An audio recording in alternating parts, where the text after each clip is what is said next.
곧 온전한 사람이라 능히 온몸도 굴레 씌우리라 말씀하셨습니다. 우리가 말에 실수가 많은데 만약 말에 실수가 없는 사람이라면 그는 온전한 사람이라 그렇게 말합니다. 말을 다스릴 수 있는 사람은 자기 인생 전체를 제어할 수 있는 사람입니다. 그래서 이 성인이라는 말이 듣고 말하는 일, 즉 대화하는 일에 으뜸되는 사람을 성인이라고 말하는 것입니다. 우리가 말을 할 때 실수는 줄이고 후회가 없고 상처 주는 일 없이 지혜로운 말을 할 수 있어야 하겠습니다. 우리가 말을 했는데 누가 오해하게 되면 오해하게 한 책임도 자신에게 있는 것입니다. 그런 상황을 살피지 못하고 내 입장에서 말한 것은 부주의하다 할 수가 있는 것입니다. 다른 의도가 없다 할지라도 듣는 사람이 상처를 받았다면 거기에 일말의 책임이 있는 것입니다. 또 말은 인격을 반영합니다. 온전한 사람이라고 했는데 마음속에 있는 것이 말로 나오게 됩니다. 그래서 마음이 바뀌면 말이 바뀌고 말이 바뀌면 품성이 새롭게 만들어질 수가 있습니다. 그래서 마음의 변화를 통해서 교만한 말, 더러운 말, 악한 말들을 가면서 우리는 온전한 품성으로 바꿔 나갈 수가 있는 것입니다. 이처럼 말의 중요성을 분명히 깨닫고 우리는 말을 잘 길들일 수 있어야 할 것입니다. 야고보서 3장 3절로 5절에 보면 제가 읽겠습니다. 우리가 말들의 입에 재갈 물리는 것은 우리에게 순종하게 하려고 그 온몸을 제어하는 것이라. 또 배를 보라. 그렇게 크고 광풍에 밀려가는 것들을 지극히 작은 키로서 사공의 뜻대로 운행하나니 이와 같이 혀도 작은 지체로 돼 큰 것을 자랑하도다. 보라, 얼마나 작은 불이 얼마나 많은 나무를 태우는가. 우리의 혀를 재갈과 키와 불에 비유하고 있습니다. 아무리 뛰어난 말이라고 할지라도 길들이지 않으면 탈 수가 없습니다. 말을 길들여야 하고 재갈을 물렸을 때에만 사람이 탈 수가 있습니다. 마찬가지로 우리의 입에 재갈을 물리라는 것입니다. 그것은 침묵하라는 말이 아니라 지혜롭게 사용하라는 말입니다. 그래서 말할 때 항상 주의를 기울여야 하는데 무심코 하는 말이 없어야 한다는 것입니다. 즉 말을 할 때는 항상 준비하고 기도한 말이 나와야 한다는 것입니다. 불쑥불쑥 내뱉는 말이 없이 지혜롭게 생각하고 말할 수 있어야 한다는 것입니다. 우리가 말을 바꿔야 할 필요가 있다면 시간을 들여서 길들여야 합니다. 우리의 몸을 다듬는 것 이상으로 우리의 말도 길들여야 하는 것입니다. 하나님께서는 이 말을 제어할 수 있는 사람을 쓰시는 것입니다. 그래서 우리의 혀를 제어하지 못하면 하나님의 도구로 잘 사용될 수가 없는 것입니다. 실무교훈에 보면 언어를 바르게 수련해서 사용하는 일은 그리스도인 활동의 모든 분야와 관계가 있다. 그것은 가정생활에는 물론 피차하는 교제에도 관계가 있다. 우리는 말할 때 쾌활하게 말하고 순결하고 정확하게 말할 뿐 아니라 친절하고 예절 있게 말하도록 습관을 길러야 한다. 부드럽고 친절한 말은 사람의 심령에 내리는 이슬이나 가랑비와 같다라고 말씀하신 것입니다. 또 혀를 키에 비유합니다. 키란 배에 비하면 너무나 작은 부분이지요. 그러나 배의 방향을 결정합니다. 그런데 문제는 키가 조정이 잘 안 된다는 것입니다. 키가 조정이 안 되면 사고가 나게 되어 있습니다. 그래서 나는 그런 뜻으로 한 말이 아니다. 그런 말을 반복하는 사람이 있다고 한다면 그 문제는 나에게 있는 것입니다. 내가 생각한 대로 의도한 대로 말할 수 있어야 하는 것입니다. 내가 의도를 하고 있는데 다른 말이 나오면 자신도 화를 입을 수 있고 상대방에게도 고통을 줄 수 있게 되는 것입니다. 그래서 불쑥 던진 말 한마디가 가족들이나 이웃들에게 영향을 줄 수가 있는 것입니다. 우리가 그 사실을 말의 능력을 잊지 말아야 할 것입니다. 탈무드에도 보면 말은 손보다 더 많은 사람을 죽인다. 손은 가까운 사람만 죽일 수 있지만 말은 먼 곳에 있는 사람도 얼마든지 죽일 수가 있다. 말은 화살보다 더 무서운 무기이다. 왜냐하면 화살은 방패로 막을 수 있지만 말은 막을 수 있는 방패가 없기 때문이라고 말하고 있습니다. 이렇게 인간이 가진 혀가 얼마나 무서운 것인지를 잘 보여주고 있습니다. 말은 사람을 죽이는 능력도 있지만 반면에 사람을 살리는 능력도 있습니다. 온유한 말은 상처 부위에 새살을 돋게 하는 능력이 있습니다. 그래서 우리 성도들은 문제가 생기면 항상 부드러운 말로 그 마음을 다독일 수 있어야 할 것입니다. 그런데 많은 사람들은 그런 일들이 참으로 어렵다고 생각을 합니다. 왜 그런가 하면 자신이 먼저 사과를 하면 상대방이 정말 자기가 잘한 줄 알고 기고만장하기 때문이라는 것입니다. 그런데 내 마음에 상처를 입기 때문에 사과하지 못한다고 한다면 그것이 맞는 말일까요? 잠언 15장 3절에 보면 이렇게 말씀하십니다. 여호와의 눈은 어디서든지 악인과 선인을 감찰하시느니라. 하나님께서 다 보신다고 말씀하셨습니다. 하나님께서 다 아신다고 말씀하셨습니다. 정확히 보신다고 하셨습니다. 내 마음도 아신다고 하셨습니다. 그러므로 우리는 하나님을 신뢰하고 우리의 사용하는 말을 그 말의 큰 능력을 생명을 죽이는 힘으로 격화시키는 것이 아니라 생명을 살리는 힘으로 승화시킬 수 있는 우리 모두가 되시기를 바라겠습니다. 세 번째로 이 말은 불과 같다 그랬습니다. 우리가 큰 불도 작은 불씨에서 시작이 되죠. 호주 동남부에 산불로 비상사태가 선포됐었는데 그래서 여의도 120배 면적이 불로 타버렸는데 나중에 그 산불을 낸 용의자를 잡았는데 청소년 4명이 산불을 내기 전에 장난으로 불을 질러서 큰 산불을 냈다고 말하고 있습니다. 즉 이 불과 같은 것이 바로 우리의 혀라는 것입니다. 말로 망한 사람이 많습니다. 발 없는 말이 천리를 간다고 했습니다. 평생 쌓아놓았던 경력이 말 한마디에 무너지기도 합니다.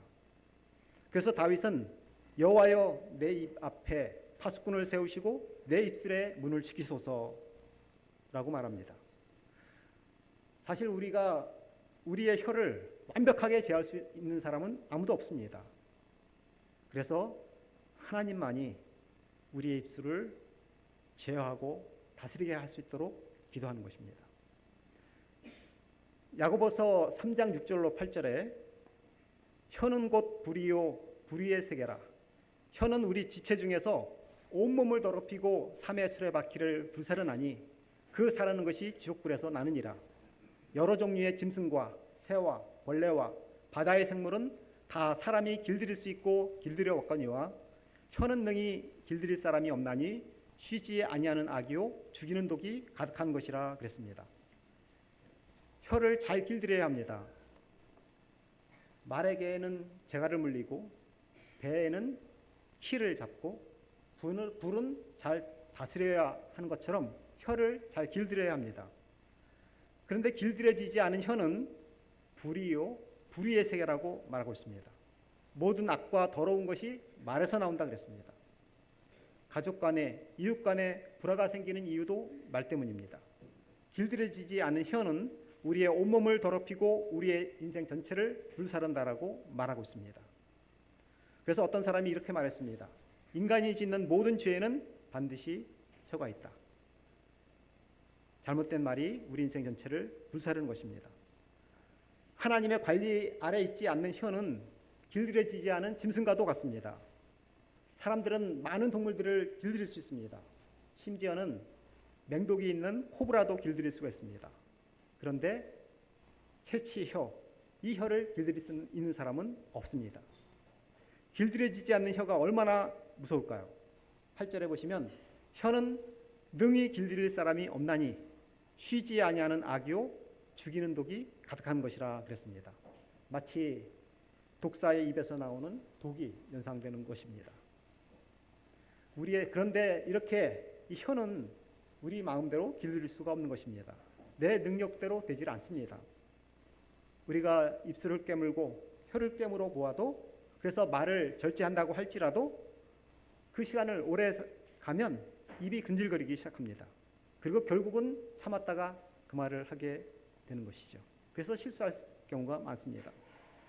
우리의 혀를 길들일 수 있는 유일한 것, 그분은 바로 하나님이십니다. 성경에 보면 하나님께서 혀를 길들인 사건들이 있습니다. 오순절날 다락방에 성령께서 임한 사건인데, 그때 성령의 역사하심을 통해서 온 나라 사람들에게 그 하나님의 택함 받은 사람들이 말에 변화가 있어서 큰 복음을 전할 수가 있었습니다. 사람들이 하나님을 찬양하게 되었고 서로를 격려하도록 역사하셨습니다. 이렇게 성령께서 임하실 때 그 말이 하나님께 영광을 돌리고 하나님의 구원의 복음을 전할 수 있는 그런 놀라운 말로 변화가 되었습니다.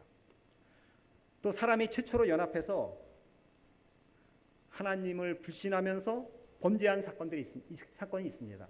그것은 바벨론의 사건이었는데, 그때 하나님께서는 언어를 혼잡하게 하셨습니다. 원망하고 판단하고 정죄하고 비판하는 일이 될 때 서로 통하지 않도록 하셨습니다. 즉 이 일들은 하나님께서 우리의 언어를 바꾸실 수 있다, 그렇게 말씀하고 계시는 것이죠. 우리가 가만히 하루 동안 사람들이 하는 말을 들어보면 어떨까요? 어떤 말들을 하면서 살아갈까요? 아마 그렇게 하기는 어렵겠지만 우리가 사용하는 말도 한번 생각해 보면 어떨까 생각을 해봅니다. 아마 별로 그렇게 쓸모있는 말들을 하지 않을 것입니다. 세상에 있는 친구들도 만나보면 내가 모르는 정보는 알 수 있을지 모르지만 그 말을 통해서 내 마음을 시원하게 하거나 내 영혼에 쉼을 주거나 용기를 주는 그런 말은 별로 찾아볼 수가 없습니다. 그래서 우리는 하나님 앞에 나와야 하는 것입니다. 우리가 하나님의 말씀을 들어야 하는 것입니다. 그리고 하나님께서 우리 입술을 제단의 숯불로 지지시고 우리를 정결케 하고 거듭나게 하실 때 우리의 입술이 길들여질 수가 있는 것입니다. 우리가 하나님 앞에 거듭나게 된다면 먼저 말이 바뀌어야 되겠죠. 예수님을 믿고 있다고 하면서 말이 바뀌지 않는다면 우리가 정말로 예수님을 잘 믿고 있는가 생각해 볼 수가 있습니다. 우리가 예수님을 믿는다고 하지만 그 믿음이 가짜 믿음일 수도 있는 것입니다. 예수님을 통해서 거듭났다고 하면 말이 바뀌어야 하는 것입니다. 사용하는 언어가 바뀌어야 하는 것입니다. 군대에 가면 군대 언어를 쓰죠. 그리스도인이 되었다고 한다면 그리스도인만의 언어 문화가 생겨야 하는 것입니다. 그래서 하나님께서 믿는 자들에게 그 입술을 바꾸시고 새롭게 역사하기를 원하시는 것입니다. 야고보서 3장 9절로 12절에 이것으로, 즉 입으로 우리의 주 아버지를 찬송하고 또 이것으로 하나님의 형상대로 지음을 받은 사람을 저주하나니 한 입에서 찬송과 저주가 나오는도다. 내 형제들아 이것이 마땅치 아니하니라 그랬습니다. 한 입으로 아버지를 찬송하기도 하고 저주를 한다고 한다면 그것은 마땅하지 않다, 그렇게 말하는 것이죠. 11절에 샘이 한 구멍으로 어찌 단물과 쓴물을 내겠느냐. 내 형제들아 어찌 무화과나무가 감람열매를 포도나무가 무화과를 맺겠느냐. 이와 같이 짠물이 단물을 내지 못하리라 그랬습니다. 우리가 성도라고 하면서 찬송과 저주를 한 입으로 말할 수가 있겠습니까? 찬송이 나왔으면 우리는 축복하고 감사해야 합니다. 교회에서 은혜를 받았으면 은혜 있는 말을 사용해야 하는데 나가자마자 다른 말을 하게 되면 어떻게 되겠습니까? 무화과 나무에서는 무화과가 열리고 감람나무에서는 감람나무가 열려야 되죠. 그런데 무화과 나무에서 감람열매나 포도가 열리면 무엇이 문제입니까? 내 자체가 그 열매 맺힌 모습으로 내가 그 나무라는 것을 알 수가 있는 것입니다. 즉 열매를 보고 어떤 나무라는 것을 알게 되는 것입니다. 그래서 우리가 저주를 하고 있다면 하나님의 사람이라고 할 수가 없는 것입니다. 우리의 입술로 남을 비판하고 상처를 주고 판단하는 말을 한다면 우리는 아직 하나님의 사람이 아니라고 할 수가 있는 것입니다. 아직도 육신에 속한 사람이라고 할 수가 있습니다. 짠물이 단물을 결코 낼 수가 없는 것입니다. 말이 거듭나지 않았다는 것은 우리가 아직 거듭나지 않았다는 증거가 되는 것입니다. 물론 이런 경우는 있습니다. 거듭난 사람이긴 하지만 말에 습관이 되지 않아서 불쑥불쑥 악한 말을 하는 경우도 있죠. 시간이 필요한 거죠. 더 많은 훈련의 시간이 필요한 것입니다. 우리가 이것을 기억해야 되겠습니다. 하나님께서는 나의 모든 말과 마음의 묵상을 받으신다라고 말씀하셨습니다. 우리가 예배 시간에 하나님께 기도하고 찬양하는 것을 들으시는 분이십니다. 그런데 하나님은 그것만 들으시는 것이 아니라 우리 일상의 모든 말을 듣고 계십니다. 그래서 내 입에서 나오는 모든 것들이 기도처럼 찬미처럼 되어야 한다는 것입니다. 이렇게 될 때 하나님을 올바로 전하는 사람이 될 수가 있는 것입니다. 여러분, 우리가 모두 그렇게 될 수 있도록 기도하게 되시기를 바라겠습니다. 아직 우리의 말이 길들여지지 않았다고 생각하시면 내 힘으로, 자신의 노력으로 바꾸려 하지 마시고 기도하십시오. 하나님을 의지하시기 바랍니다. 사람은 듣는 대로 말하게 됩니다. 욕을 듣고 자랐으면 어느새 자기 자식에게 욕을 합니다. 더러운 말을 듣고 자랐으면 더러운 말을 하게 됩니다. 그러니 하나님의 말씀을 더 많이 자주 들으시기를 바라겠습니다. 그리고 우리 마음속에 있는 더러운 것들을 청소하고 깨끗하게 회개하는 마음으로 살 수 있어야 되겠습니다. 결론적으로 말씀을 드리겠습니다. 케네스 해기는 이렇게 말했습니다. 말은 우리를 일으켜 세우기도 하며 우리를 무너뜨리기도 한다. 말은 우리를 병에서 낫게 하기도 하며 우리를 질병에 빠지게도 한다. 말은 우리를 파괴할 수도 있고 우리를 생명과 건강으로 인도할 수도 있다. 그렇습니다. 말은 입술의 절제 여하에 따라서 축복이 되기도 하고 저주가 되기도 하는 것입니다. 행복을 가져오기도 하고 불행을 가져오기도 하는 것입니다. 그러므로 우리는 말을 통해서 상대방을 축복하고 살아야 되겠습니다. 긍정적인 말, 적극적인 말, 격려하는 말, 찬양하는 말, 감사하는 말, 칭찬의 말을 하면서 살 수 있어야 되겠습니다. 우리가 이런 말을 하기 위해서는 지속적으로 우리는 기도와 말씀의 묵상이 필요하고 성령이 충만하여 성령의 인도하심을 따라야 하는 것입니다. 시편 141편 3절에 여호와여 내 입에 파수꾼을 세우시고 내 입술의 문을 지키소서. 이 기도가 우리의 기도가 되시기를 바라겠습니다.